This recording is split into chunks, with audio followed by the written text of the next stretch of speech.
So, a couple things off the top. This won't impact many of you who are live, I'm sure, a little bit more uh, engaged or up to date kind of with the current, um, you know, uh, environment of the class.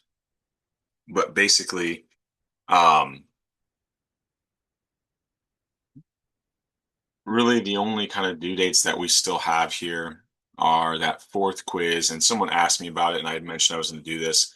I just moved all of those things you could use to study for the second midterm kind of down to this category. But that quiz number 4 is due by the end of the day today. All right. So you need to make sure you get on and get that done. Once you complete it, you can look at which ones you got wrong.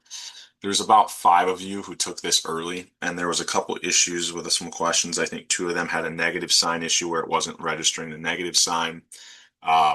19, it was displaying the percentage without moving the decimal. And what was the other issue? Oh, one of them just had the default answer to the first option. That wasn't right. So I kind of have adjusted those and regraded anyone who had it submitted before those changes were made. Like I said, it should only be impacting about 5 of you, I think, had submitted it before I did that. So some of you may not even have noticed this.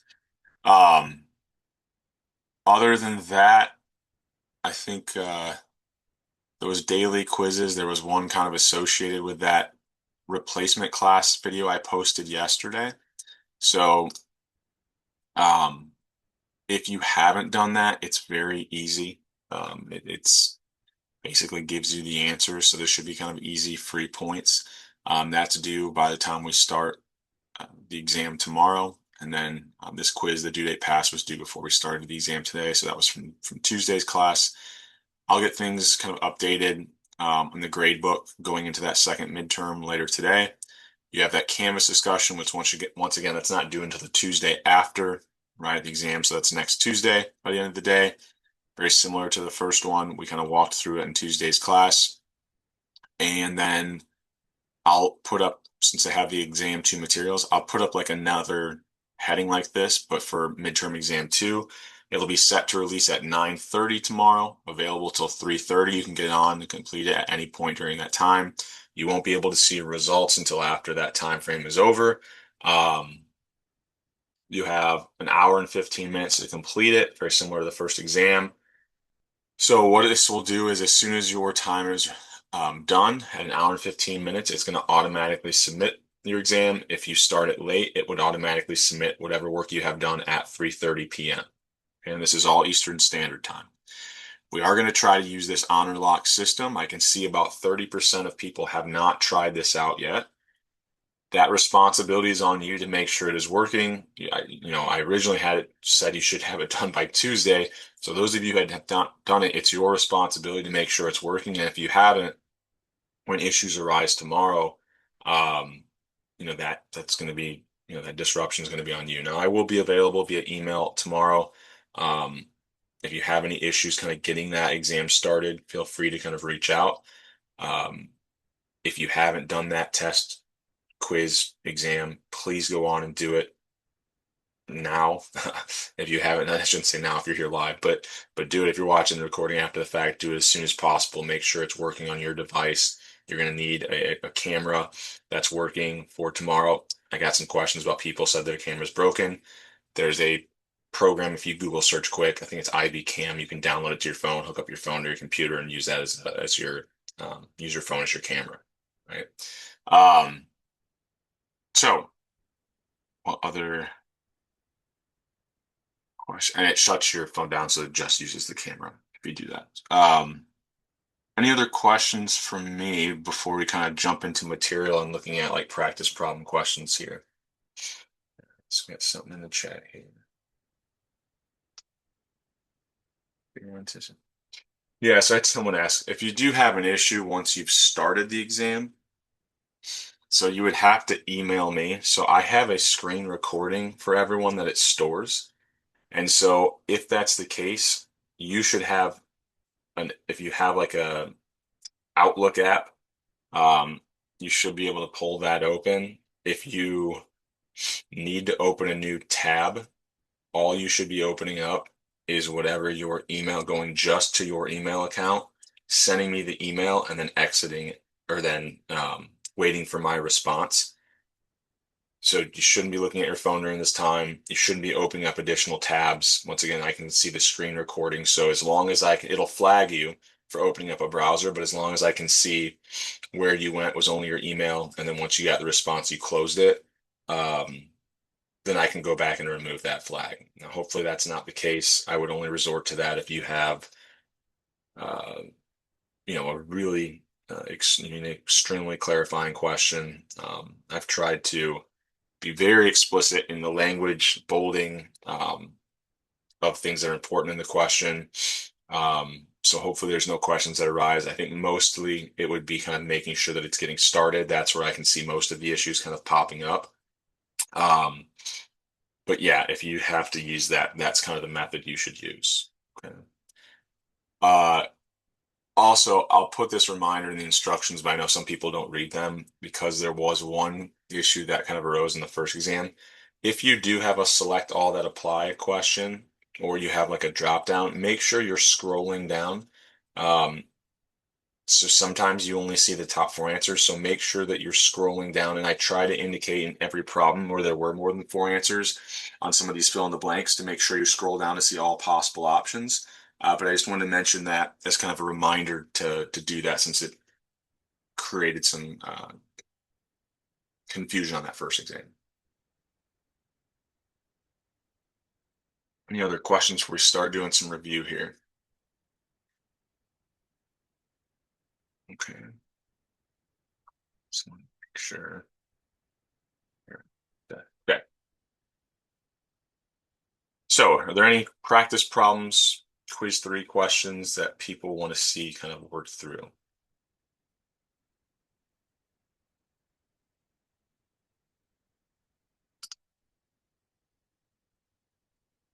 Nobody has any? Does anybody have a specific module they'd like me to kind of choose some questions from?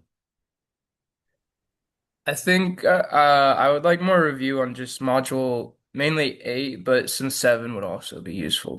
Okay. So I didn't have in that other recording module 8, so we can kind of start thinking about those kinds of questions. So let's think about, this might be a trickier one. So let me go here. All right, so make sure I stop. Yeah, I stopped my share there. Um, let's think about, oh, what do I want here? Let's do a,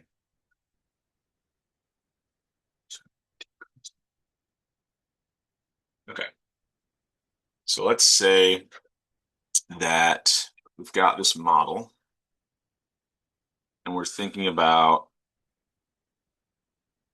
we've got kind of the number. I said you can think about this as like the number of loans.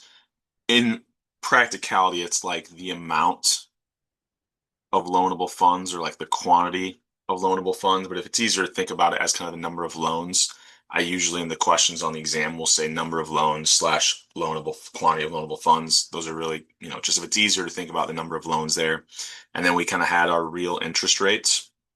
And we said, just like any other market, when we're thinking about the market for loanable funds, we've got a demand curve, we've got a supply curve. We would then have kind of an initial equilibrium where here was our equilibrium loanable funds and here was our equilibrium interest rate. Okay. And then I just saw in the chat someone ask about, so I can't go over quiz four questions because it's not due yet, but I can take a look at them and give you something that would be similar after we get through this one. So let's say the first thing we see happen is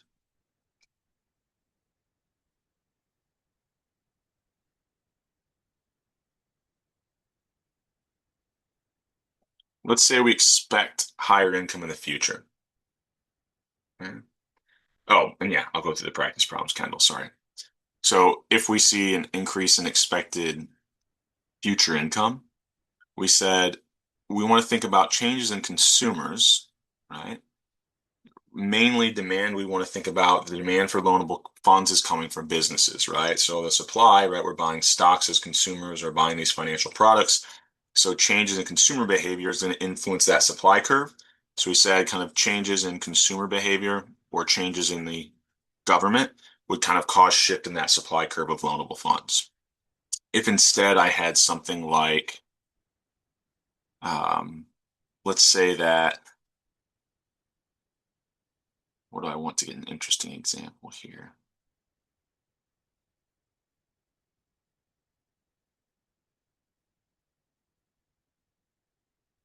So let's say cash flows decrease, right, for businesses.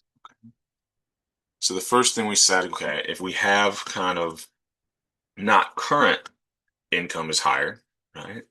But if I expect my income to be higher in the future, right, then I don't feel as though, right? First of all, we would kind of think about that increases my consumption today. Consumers purchase products based off of not just their current income, but what they think their income will be tomorrow.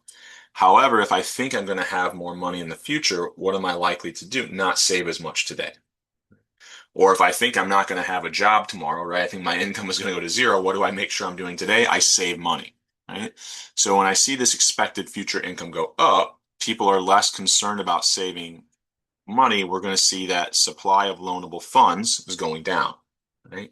These are individuals who are buying stocks, trying to put money into savings, right? So that's going to cause our supply of loanable funds to decrease, right? Which would do what? Increase our real interest rate and decrease our equilibrium amount of loanable funds. Okay. Any questions on that?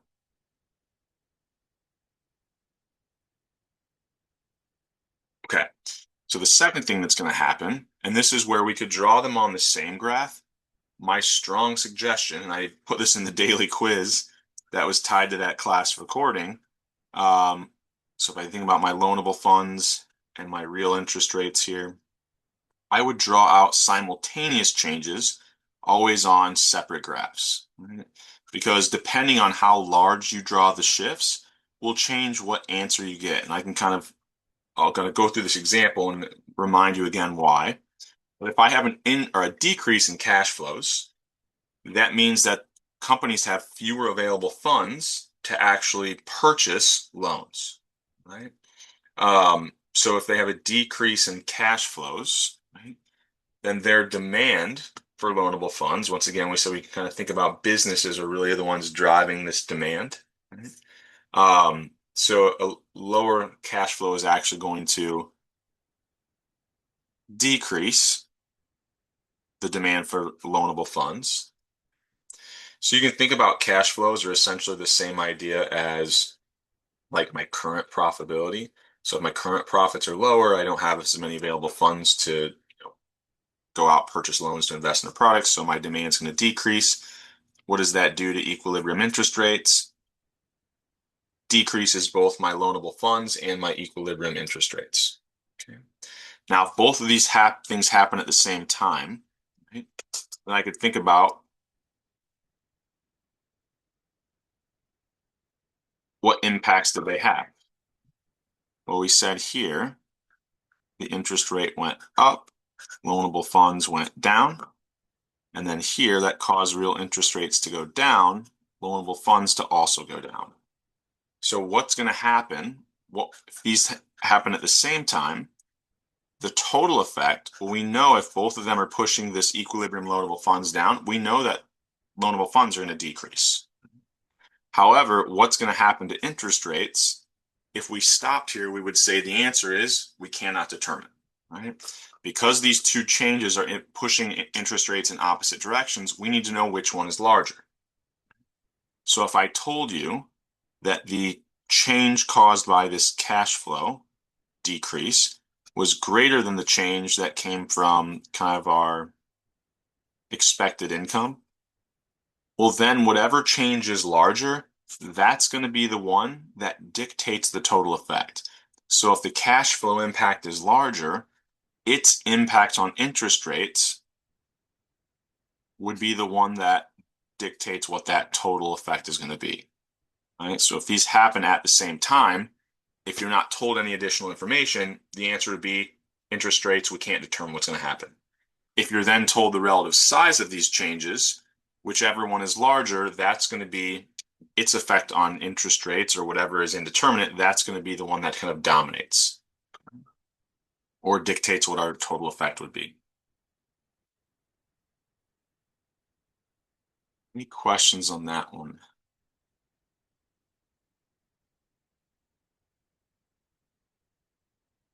Okay. So that would be a good one to know how to do simultaneous changes. And then if I give you the relative size, you should be able to determine what that total effect is going to be. Also, the questions will be set up like this, where I don't tell you if there's a supply and demand change. I tell you what is changing, and you need to know whether or not it impacts the demand or supply for loanable funds.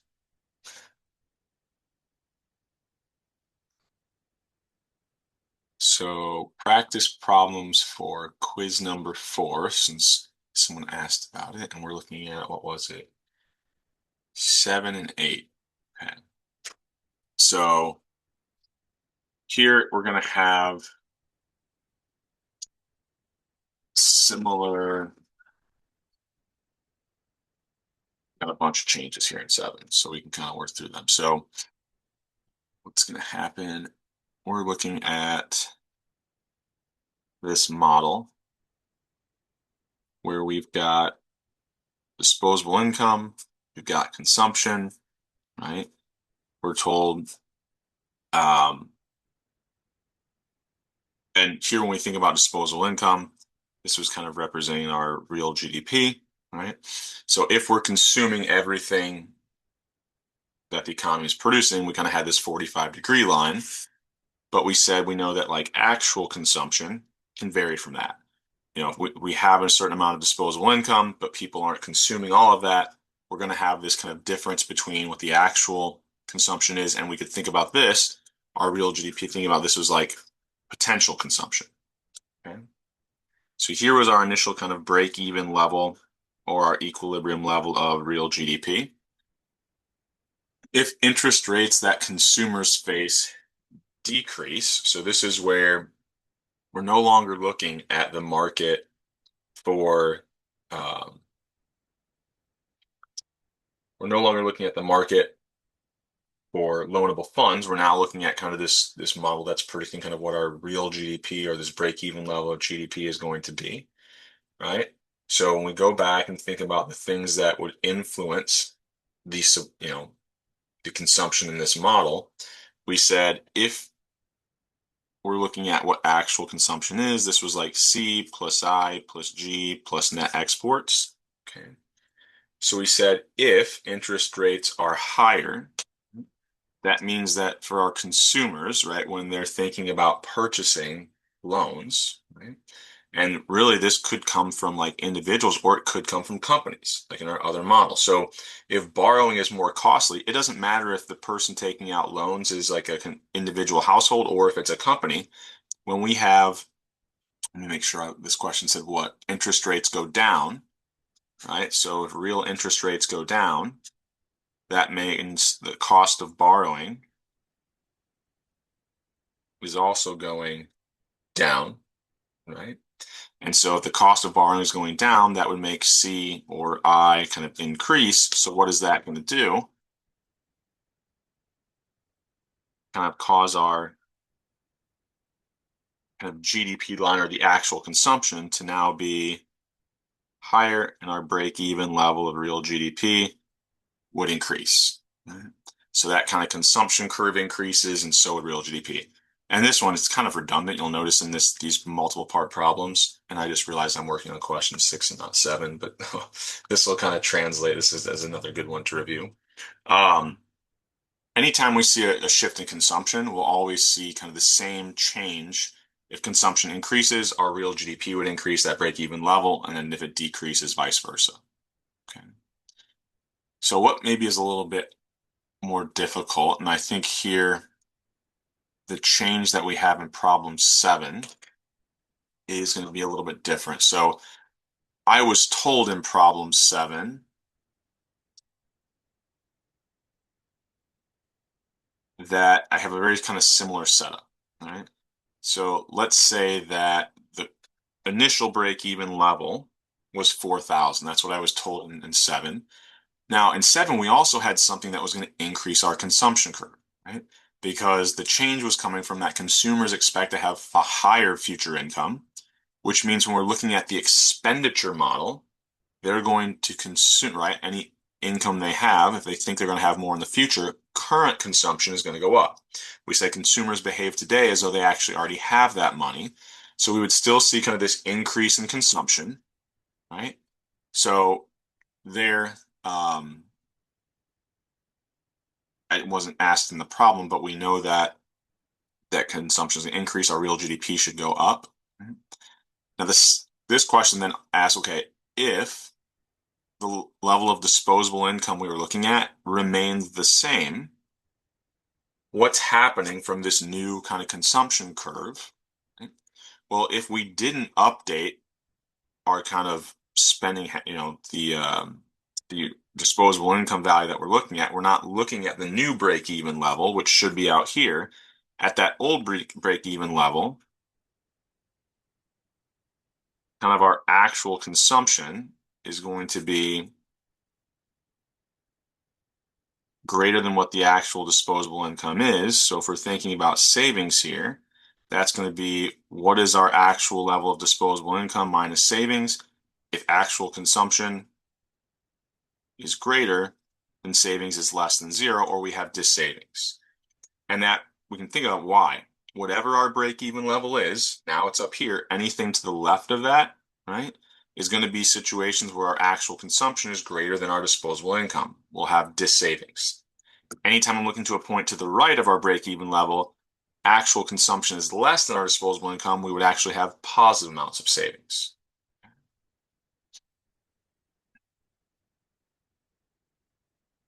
Any questions on that? Could we do some questions that combine concepts from 5 and 6, 7, 8 together? Hold up. So we'll finish this next question, or this question, and the next one. I'm not sure exactly what you're referencing. Most of the questions would be standalone from their modules. So if you can give me a specific type of question or a specific question that you're thinking about, we can work through that. So I'll kind of give you time to think about that as we kind of finish this one up. So we could redraw this model out, but if we just kind of ignore what's happening here, if we instead saw that business taxes increase, well, remember, our expenditure model is not only consumers, but it's also businesses making investment in the physical capital. If business taxes are higher, they have less available funds to invest in the physical capital. We would actually see a decrease in our actual consumption, which means the new break-even level, so this is kind of like our third scenario, is going to be lower than it was before. And now if we didn't update kind of our consumption from before, our real GDP from before, now we think about if we were back here, we'll notice that would now be at a point that's above our new break-even level. The actual consumption would be less than our disposable income. So if actual consumption is less than our disposable income, now that savings would be positive, and that's because it's now to the right of our new break-even level of GDP. Okay. So kind of that's the two parts that you can think about in question 7. We then have the other one was question 8, so we can work through that one, and then I'll kind of check the chat for types of questions here. Yeah, so I wouldn't think there's not going to be much overlap. Most of these questions, like, if you've looked at all the practice problems, they're kind of standalone from their own modules. I guess modules 5 and 6, we were using what we talked about in modules 5 and it complicating the model, but yeah, we wouldn't kind of tie both of those things in together. So this is a good one to kind of work through. And so I'm thinking about if I gave you IG, exports, imports, taxes, consumption, what's the equilibrium level of GDP? if the level of GDP is above this point, then we would say savings are what? Okay, so how do we find the break-even level of GDP? So we could go back, look at this equation. So remember, you can use physical handwritten notes on the exam. So this would probably be a really good equation to have kind of written down. So our break-even level was going to be our autonomous consumption plus investment plus government spending plus net exports, which are our exports minus our imports. And then if we have a model where we have taxes, we subtracted out whatever that marginal propensity to consume was times taxes. We divided all of this by we divided all of this by 1 minus the marginal propensity to consume. So here's just a matter of plugging in our values, right? Now, what is autonomous consumption? When we have this consumption function, it tells us two things, right? The constant is our autonomous consumption, kind of whatever is associated with Y, right? The amount of kind of disposable income that we have. This is our marginal propensity to consume. It's what proportion of each dollar we actually consume products with. And then even if we had zero income, autonomous consumption represents, well, I have to have food and housing. Even if I didn't have any income, I'd find a way, right? I'd take out loans to be able to consume this amount. So for this question, it's really just a matter of plugging our values in. So we had what, 280, investment was 640, et cetera, et cetera. And then our marginal propensity to consume here was 0.78. Right, we had taxes were 150. So here it's really just making sure we're doing the math calculation correctly and making sure that you're not just subtracting taxes, you're subtracting taxes multiplied by the marginal propensity to consume. Okay. Now, 9 and 10 use different values, but I'm going to stay here just to kind of go through some thought experiments about some maybe follow-up questions I could ask you.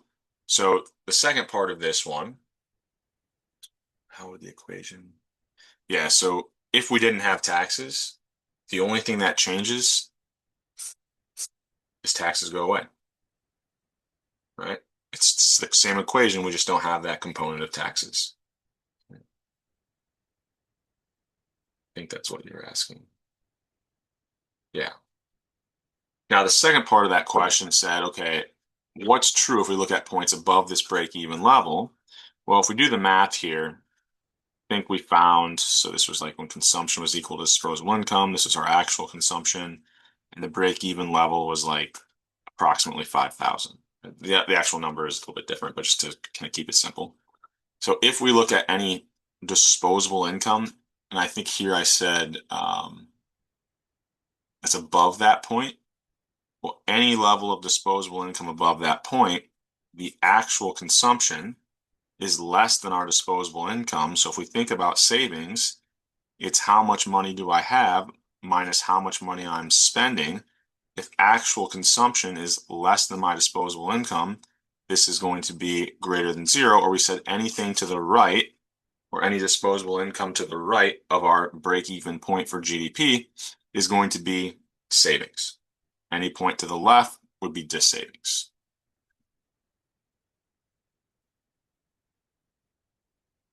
Any questions on that before we keep moving?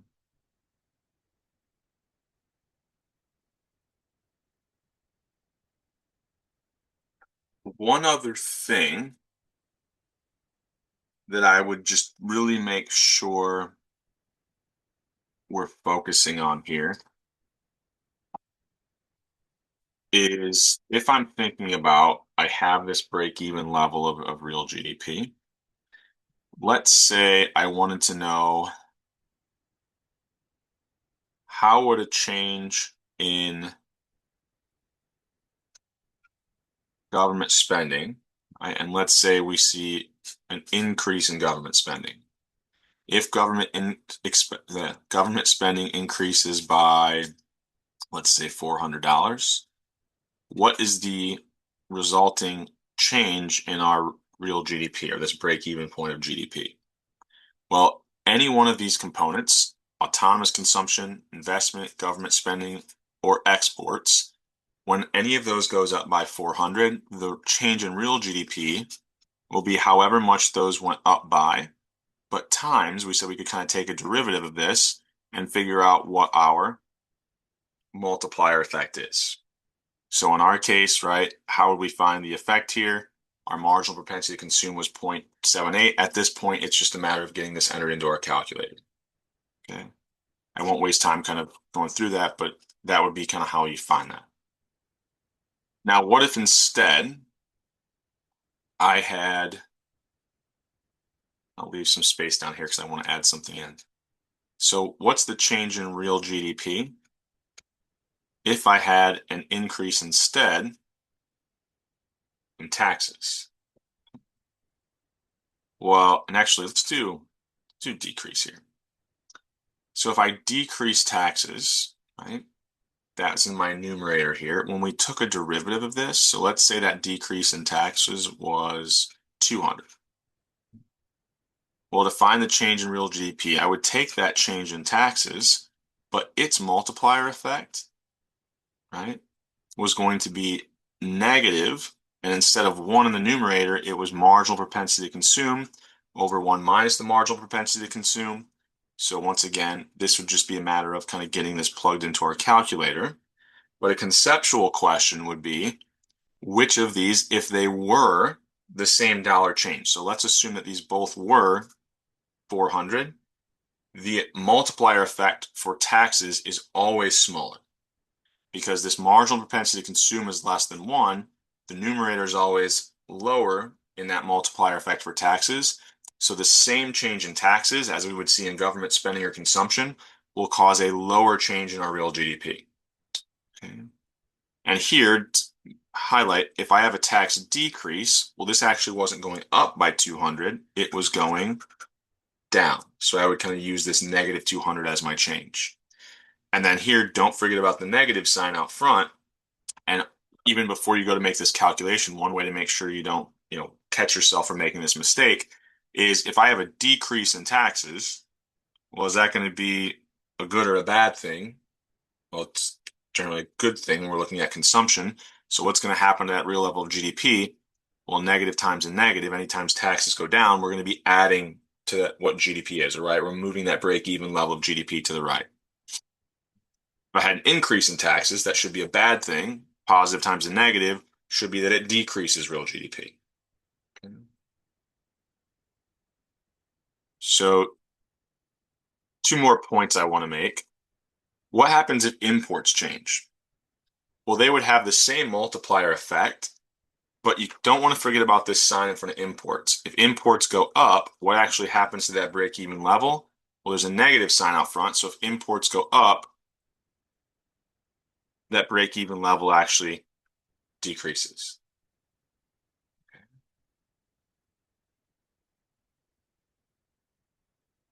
Any questions on that?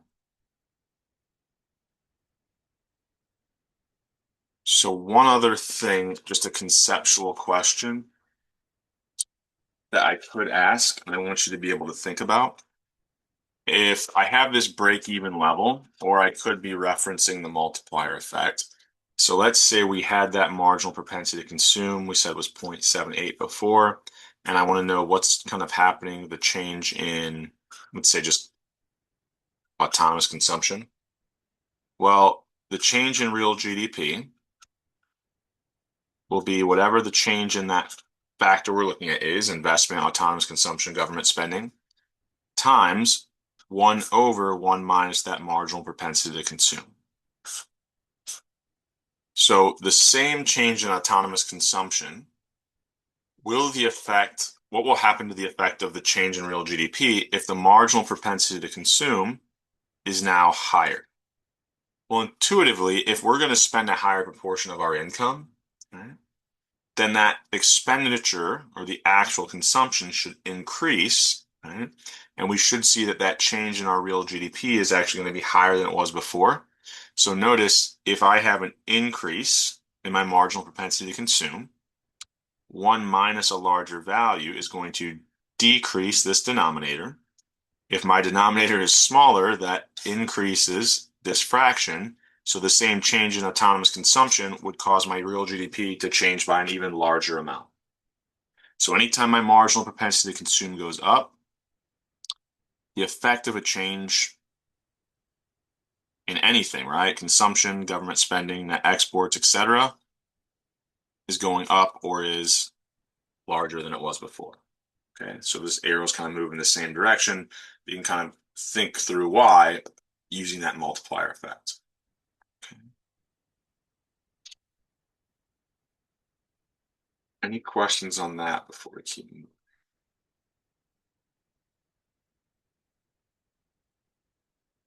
Okay. I missed something. How would we know? Okay. Any other questions, specific questions that people have? Otherwise, I'll probably choose a few more from Module 8.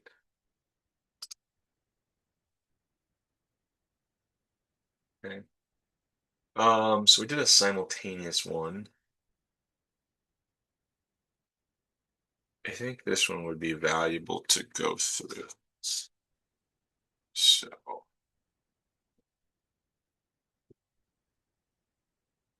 let me see.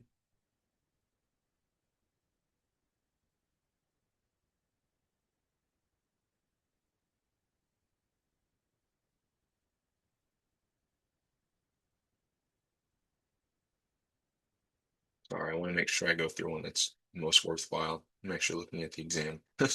Um, so we already went through one like that.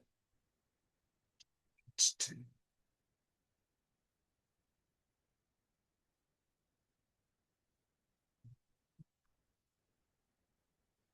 do one like this. So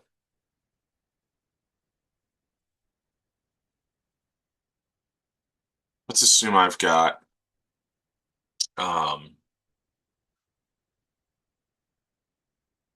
a problem where I'm told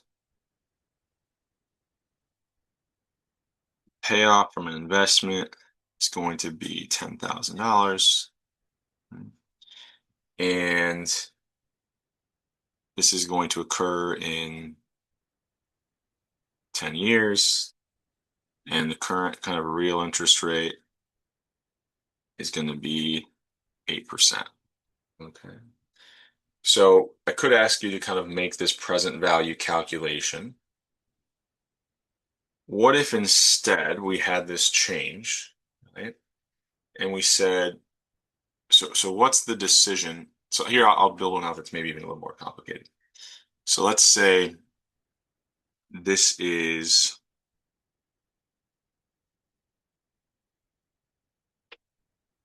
the investment I'm kind of thinking about making. This is the payment or the payoff that's going to exist. And let's say current cost of this is, I don't know what numbers will make sense here, but we'll try one here. Let's say it's 15,000. So what is our kind of present value equation? We take our future value and we multiply that by 1 over 1 plus this interest rate to the nth power. Okay. So for us, the future payoff is going to be 10,000. That interest rate, we don't plug an 8 in here. We use that decimal form of the interest rate. And then we would raise that entire thing to the power of it's paying us off in 10 years. Okay.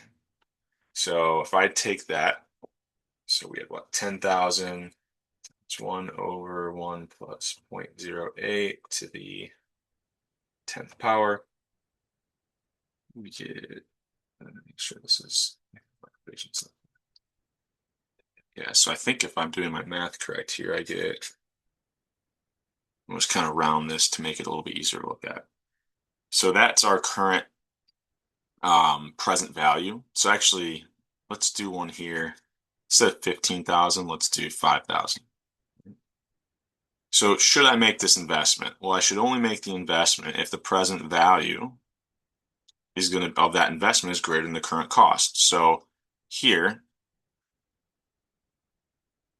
it's not, so I would not make the investment. questions on anything there before we keep moving?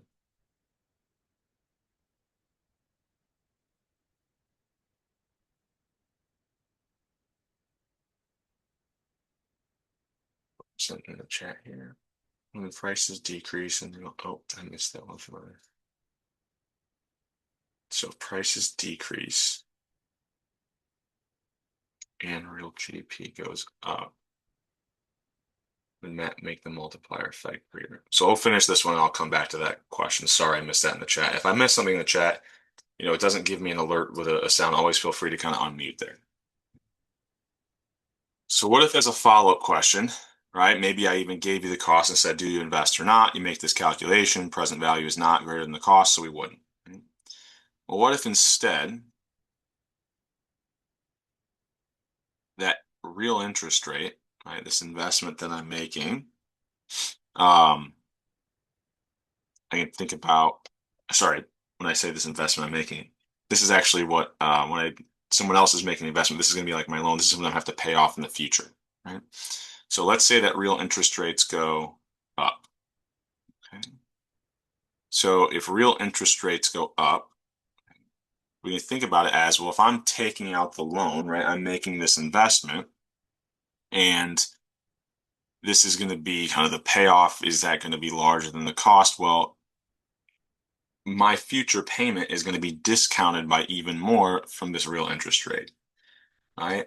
So my future kind of value hasn't changed, but my real interest rate has. If the real interest rate goes up, my denominator, right, is going up. This fraction is going down, decreasing our present value. Well, here, if we weren't investing before, if the present value goes down even more, we're definitely not investing, right? Or we would be kind of less likely to want to invest there. Okay. And interest rates increase, present value decreases, but lenders like high interest rates. This seems contradictory. So if I'm thinking about this from a lender's point of view, then you can think about it as their payoff, right? Whatever they're getting in the future, the payoff from this loan, the cost of giving out money to someone, for them, they're not paying. This is how much money they're going to make in the future. But if they took the money they were giving someone and invested it into something else, they could be getting a higher interest rate. Okay. So this interest rate isn't necessarily what the real interest rate is going to be. Like this is what they're just agreeing with that firm for it to be. And so if we would think about um, increases in kind of that real interest rate, you can think about this as it does increase the future value, but because prices adjust, even though I'm getting more money in the future, that's going to be worth less, right? Like even if I'm getting paid an 8% return in 10 years, whatever that amount of money is, that's not going to be what the current value is. Right?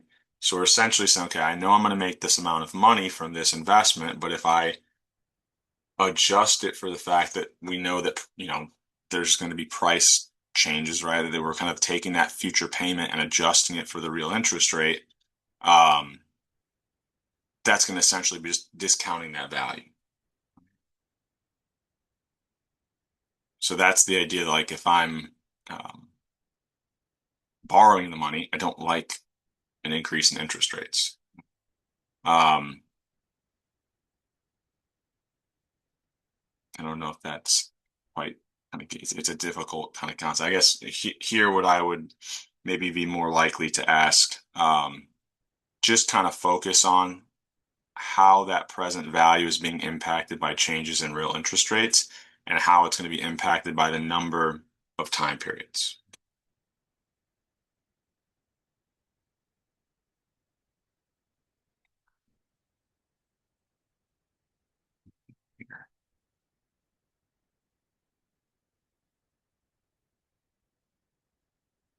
And there's another one. Let me think if I want to explain this in a slightly different way. If I make this an investment today.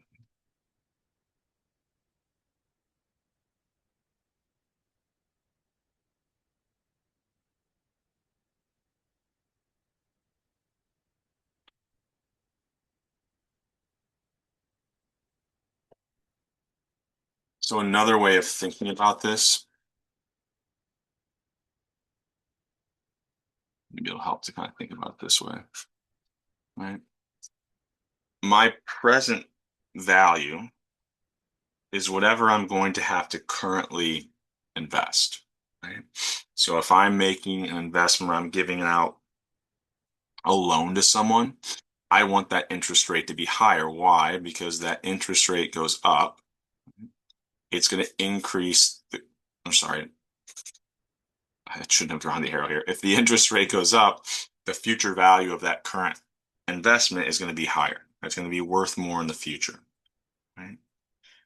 So if I'm thinking about when we wrote it in this way, what it's telling us is in order to get this goal future value, right, this is the current present value that we would need to have. So if I want $2,000 in the future at this interest rate and however many time periods I'm going out, this would have to be my current investment, right? The current amount of money I'm giving to someone else. So if I'm thinking about loaning the money, I'm thinking about I'm giving up this amount of money, right? I'm giving up this value currently, right? Because I think that I'm going to get this amount later on.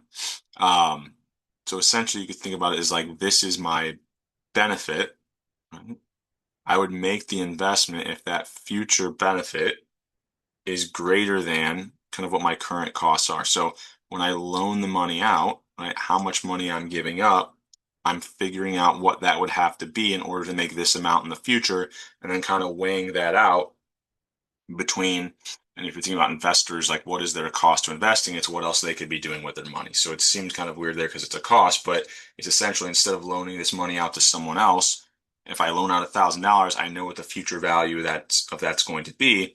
If that's greater or less than kind of the cost of currently, what I'm not doing with that money, then I would make the investment. And then once again, if interest rates are higher, make it more or less likely that we are.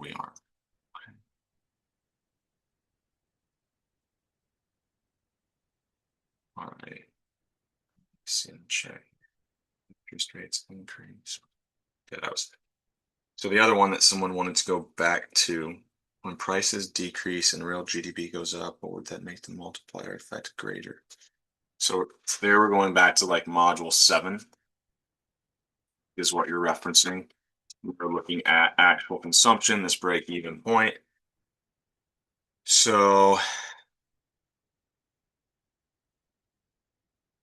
got my disposable income, consumption. When we're spending all of our disposable income, we're looking at actual consumption. Here's kind of that break-even point. So if interest rates increase, or no, sorry, if real GDP goes up, so if we had a change in anything, so this was trying to think of an example that we haven't walked through quite yet. So let me see here. Just going back through some of the other ones. So let's say uh, we had, let's say that consumers,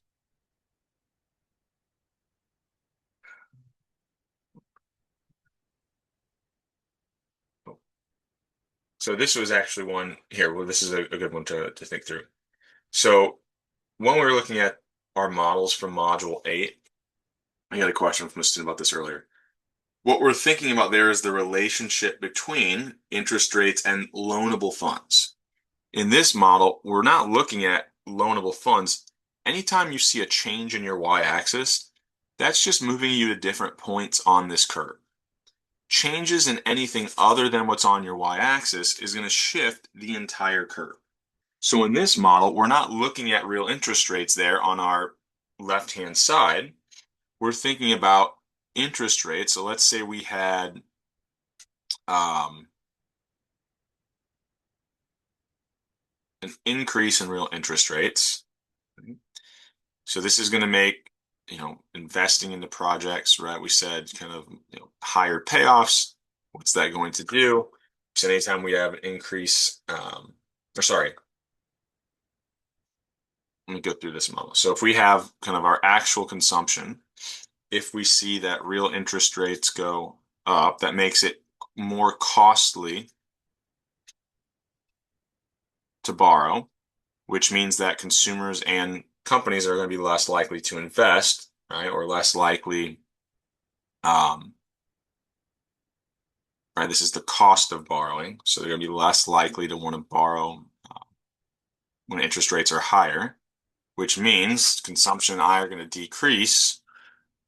We would kind of see our actual consumption fall down here, real GDP, or the kind of this break-even level of GDP is going to decrease. So higher interest rates make borrowing more costly, which decrease that actual consumption curve, which lowers that break-even level of real GDP.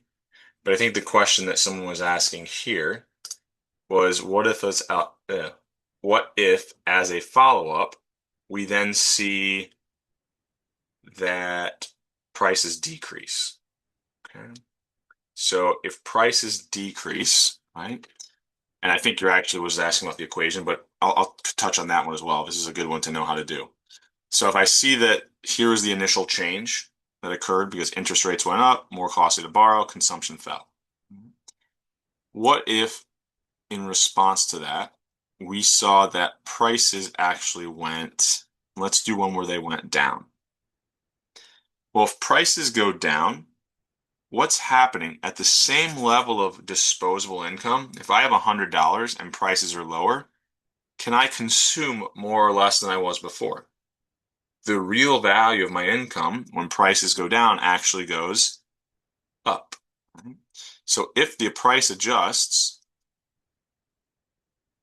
we can think about this as kind of our second actual consumption, but with price decreases. Well, yes, we're still going to see that that break-even level is going down, but not by as much. Okay.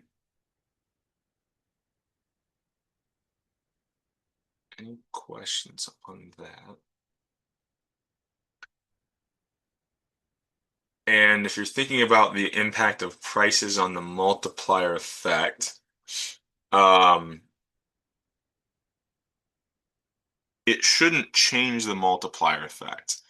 So when we're adding, so notice what's true about the slope of this curve, it's always the same.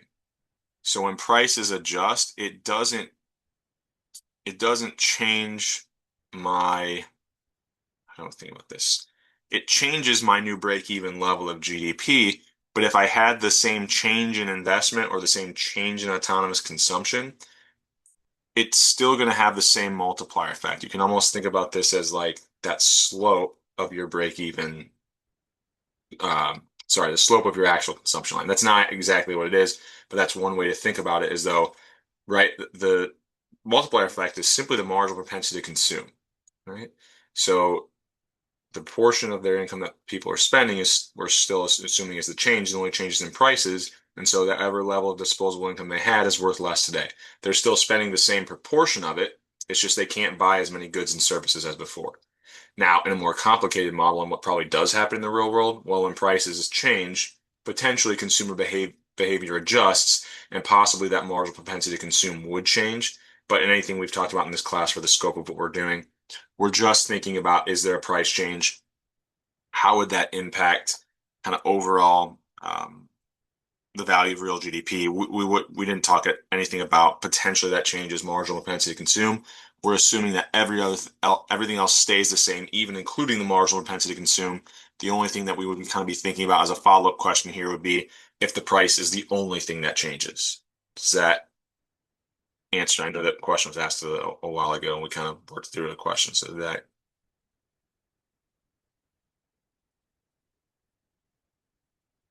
hopefully that answered the question. I don't see any follow-up in the chat here. Okay. Uh, look here. So any other questions? Let me just keep picking and choosing here.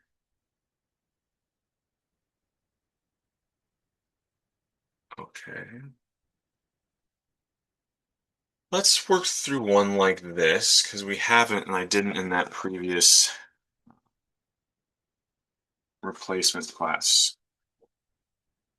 So I think this will be a good one for us to go over. So let's say I gave you,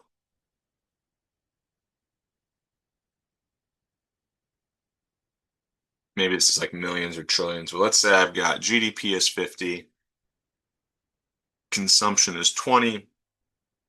I'm going to give you taxes. I'm going to give you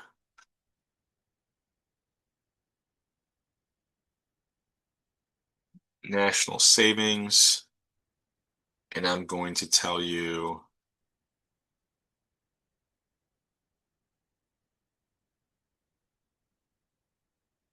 public savings.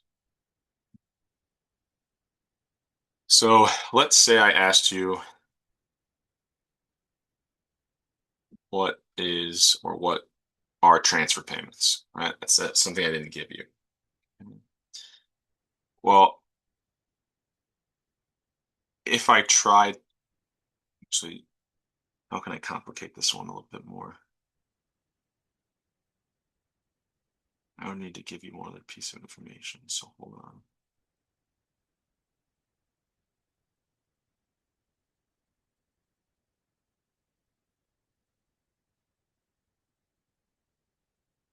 Let's say I give you government spending as well. So we know that national savings, right? We can find it two ways. So we've got Y minus C minus G here. Now, I think maybe the numbers I chose here, so I have Y 50 minus 20. So I should actually do what? Let's say national savings here was 5. Make sure my numbers work out correctly. So I could calculate national savings using this, but that doesn't help me find transfer payments, right? So the other equation that we had for national savings was I could take GDP minus consumption minus taxes plus transfer payments. We call this the level of private savings. We also had public savings, which was the taxes generated, given to the government, their revenue minus their spending, also minus the transfer payments they had to pay. Okay. So if we know all these pieces of information, right? Well, what was public savings? That's going to be this component here. So if I know public savings is equal to 10, I know government spending and I know taxes. So if I have, and another thing I could call this, we said public savings can also be referenced. Here we had a budget surplus or a positive amount of public savings. Okay.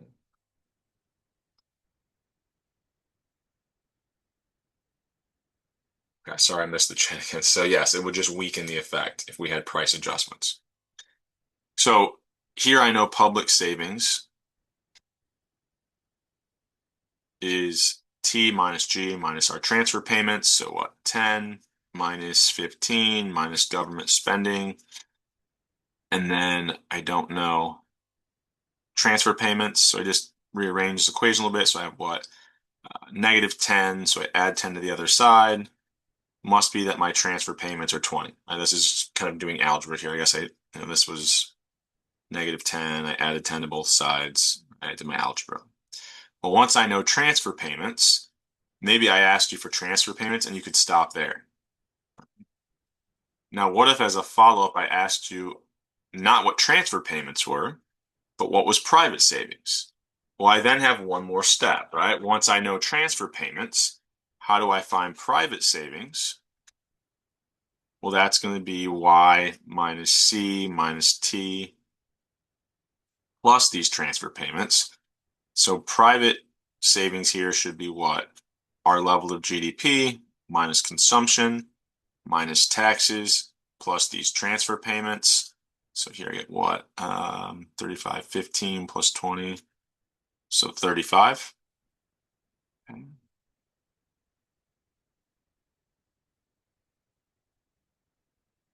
Any questions on that?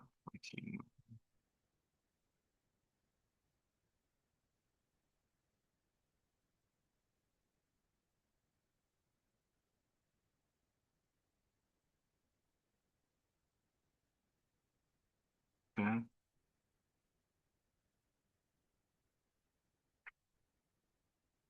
Okay. Um, any other? So, I would kind of know I could give you some of these values, and then you could kind of back out what, the missing values are. I could ask you about public, private savings. Um, I could then ask you about any one of these four components. So some of the probably trickier ones are going to be when I don't tell you, I give you one of taxes or one of these transfer revenue or transfer payments, and then I kind of have you solve for the other one. Those will probably be a little bit more of maybe the more difficult ones there.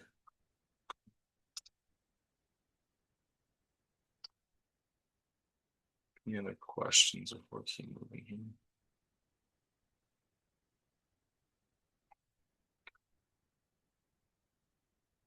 Um, what I think we could do here. So we got what, 15 minutes? Let me see. Trying to kind of pick and choose something. Um, da, da, da.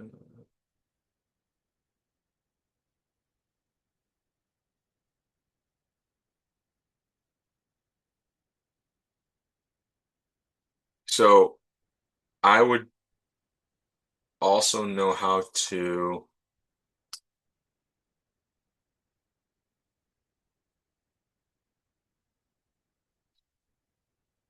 do simultaneous changes for module 6. Let me make sure there's nothing in the chat before I kind of do this one. Okay, so let's say we've got model and we want to do simultaneous changes in both long run aggregate supply and aggregate demand. So let's say that we see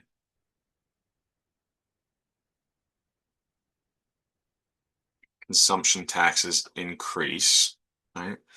And we're looking back at our um, long run aggregate supply, aggregate demand, or short run aggregate supply models. We've got prices, we've got aggregate demand initially starting out here, got it, long run aggregate supply kind of starting here, got short run aggregate supply kind of here, right? Let's say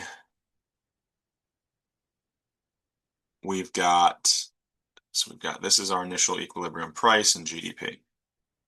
So when we start out here, this is going to be both our long run and our initial kind of short run GDP, right? They're the same.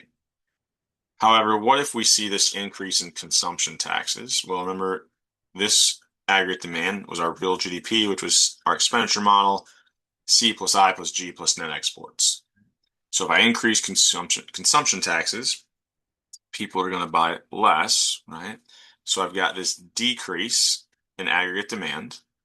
So what impact is that going to have? Well, in the short run, it's going to cause my GDP to actually go down. So this is like I didn't GDP in the short run, right? It's also going to cause my kind of short run price to go down. So this aggregate demand decrease caused my prices in the short run to decrease and my GDP in the short run to decrease. But remember, in the long run, aggregate demand shifts don't change the level of long run GDP at all, right? So that long run GDP, the change from the aggregate demand change would be nothing. So in response, sorry, not in response. So that's the situation we have. What if instead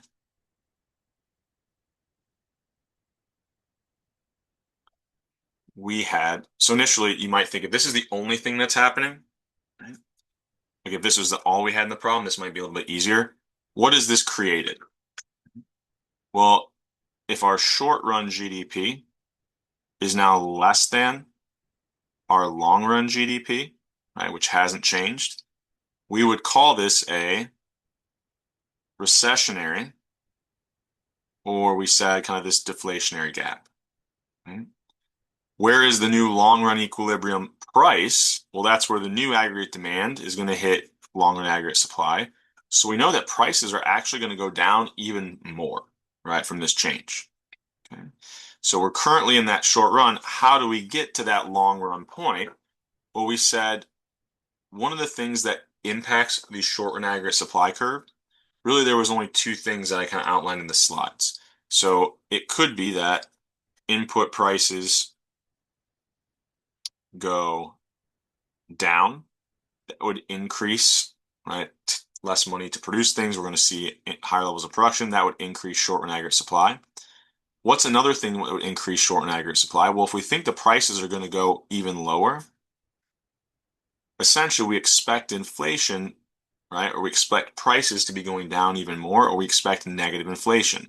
Well, remember, kind of these real interest rates that companies face will be the nominal interest rates minus expected inflation. This was like stuff from before the last exam.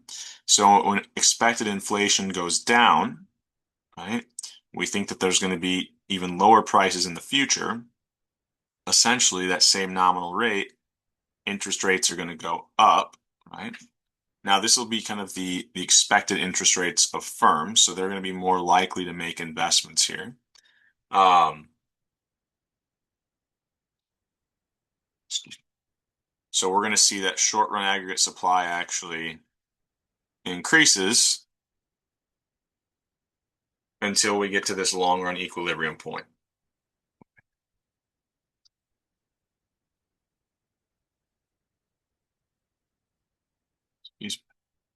Okay. Any questions on anything there before we keep moving?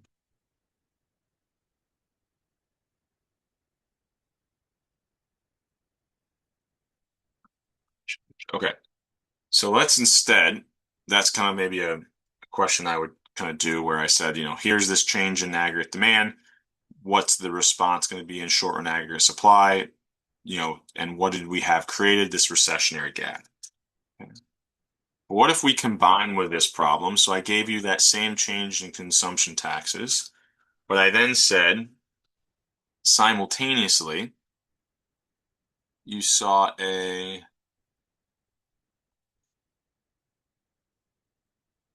decrease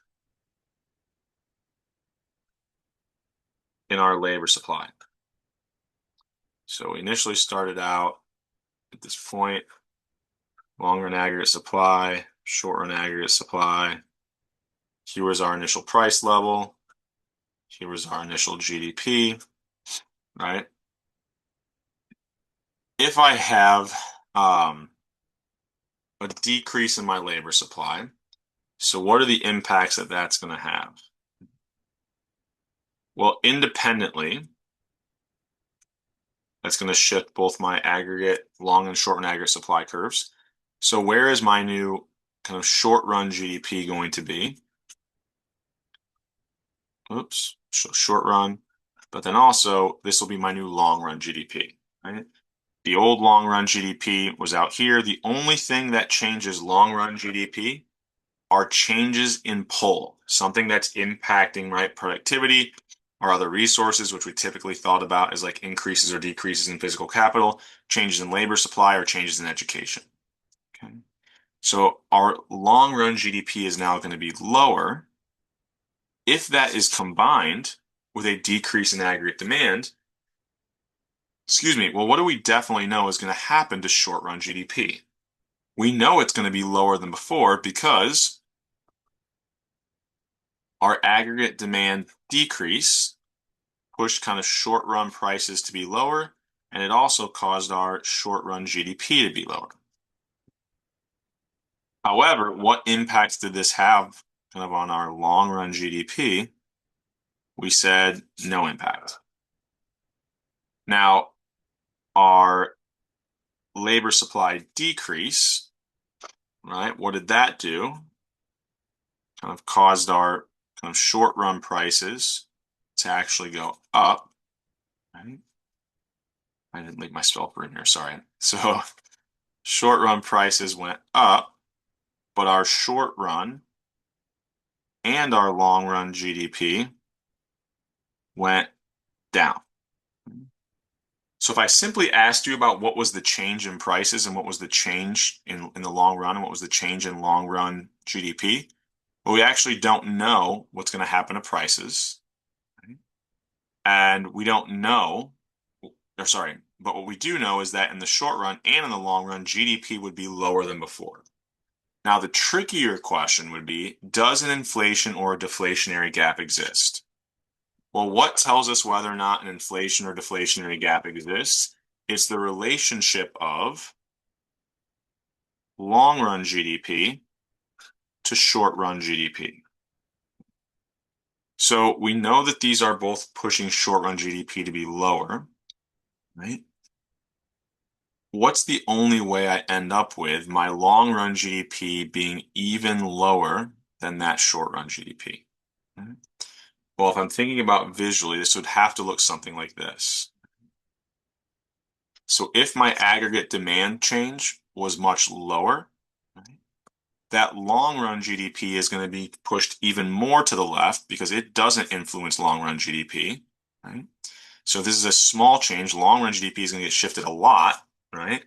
But if the aggregate demand shift is low, so this is the idea if that change caused by um, taxes was less than the change caused by labor supply, that long run GDP is still going to be much lower, right? And kind of what um, that change that the aggregate demand was causing. Actually, sorry, no, I want to prove this to you. I'll do it this way. So even if we have a short run, we're looking at the short run, our new short run aggregate supply curve is right here. So even if the shift was really small, what's happening is our short run aggregate supply, because both of them are pushing it down, that's going to be pushed down even further than just the change in long run GDP, because aggregate demand didn't change that at all. So what are we going to have exist? Well, that short run GDP will always be to the left of our new long run GDP. So anytime we have this simultaneous shift, we know that we're going to have GDP is lower in the short run than in the long run, right? So we have this deflationary or this recessionary gap. Okay. Now, here's where it actually doesn't matter if we have change or different size effects, right? Because we're looking where our new aggregate demand hits our new short run aggregate supply. So even if I had a larger change in aggregate demand, where is our new long run GDP? Still at the same point. Wherever that long run aggregate supply curve, that's what's going to dictate the long run outcome.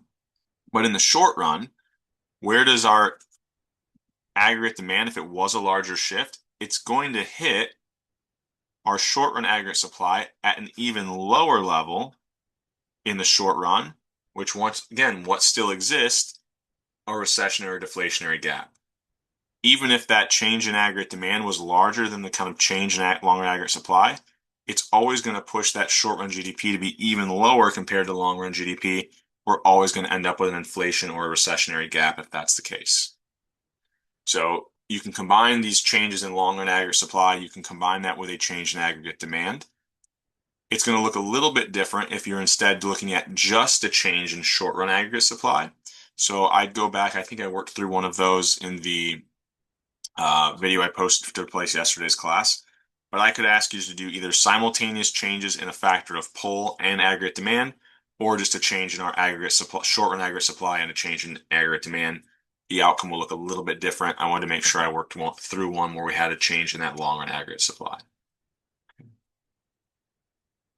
All right, so that takes us to the end of our kind of normal time. So if you want to hop back on at 2 o'clock from 2 to 3:15, I'll be doing review of my other section. I usually don't get as many people to sign on live then.